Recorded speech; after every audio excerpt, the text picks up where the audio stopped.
Hey, what's up? My name is Crimson Child from the Crimson Children Collective, and I'm here with a tutorial for you guys, here to show you how to make a quick flip or a live edit of an already existing song. So in this case, I've used this huge song, Resin Blank, Mixed Signals. I'm gonna be showing you guys how I made this quick live flip. These can be super useful for either if you're playing shows already and you wanna play these like special versions of tracks where it's only a little bit different from the original, so people think that the original drop is coming, but it's a little bit different. It's got a special twist, different genre. Or if you're more of an up-and-comer like me, it can be a great way of getting attention from bigger artists by sending them these live edits of their own songs, which is of value to them so that they can play them out, give people an original experience, and it's a way of kind of getting in the door with some of these bigger artists. In this case, you don't need to make a ton of changes to the original song to make an effective live flip. I'm just gonna play you the drop right now as I have it, and you can see most of it is chopped up versions of the original. In fact, I haven't added too many original sounds.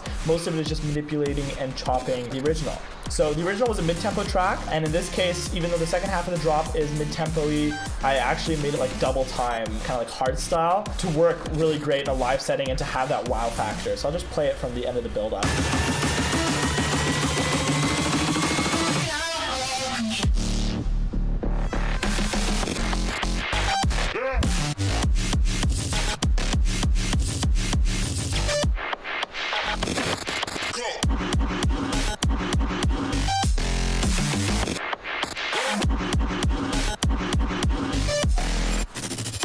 The second half of the drop is just mid-tempo.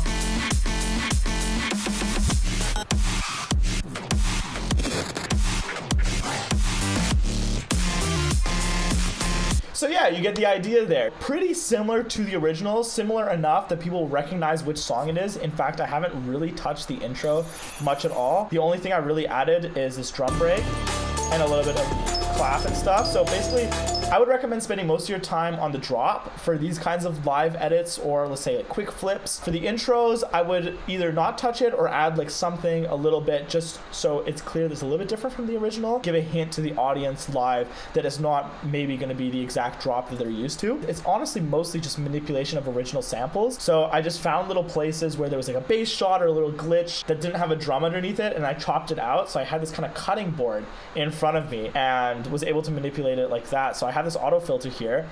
I just took this bass, looped it a bunch of times, auto filtered it, so you get this kind of rhythm-esque fake drop. It hits, but then it filters back off. And then I consider this portion kind of the anticipation for the drop. So if we ignore this sound, these are just some random glitches that I grabbed from the track. And then this is just rearranging different samples from the drop, basically. And this is the most key part here. I've taken what I made afterwards for the drop and then brought it back into a different channel and then filtered it with a phone filter like this. So in this way, you're giving a little hint of what's about to come, but it's really pushed into the background. Actually, the kick even is from the original. That I just chopped it out of a part where it was pretty minimal. Double timed it, sidechained the original track to the kick, and then found this like part with like a really gritty kind of sound that was just like a one shot, and then just looped it. And just arranged things basically a little differently. And then same thing here, faked it again.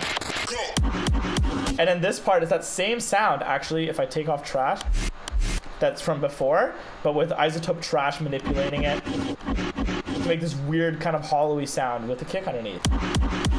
Just as a variation. The key here is keeping things very consistent. So even though there's little breaks and things are coming out, when it slams in, it's just slamming in. Because again, you want to think about how is this going to play live. So besides that, there's not much else happening here. There's little bass shots and stuff going on. Like even in this part with the mid-tempo section, I kind of just took one section, just looped it over and over again, chopped it up. And that snare is like one of the only drums that I've added.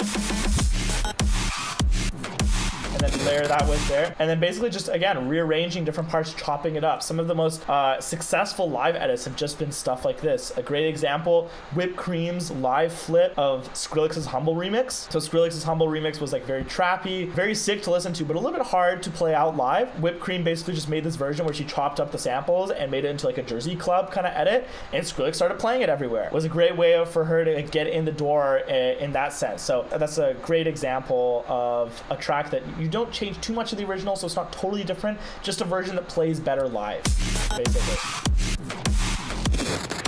Just keeping everything really standard.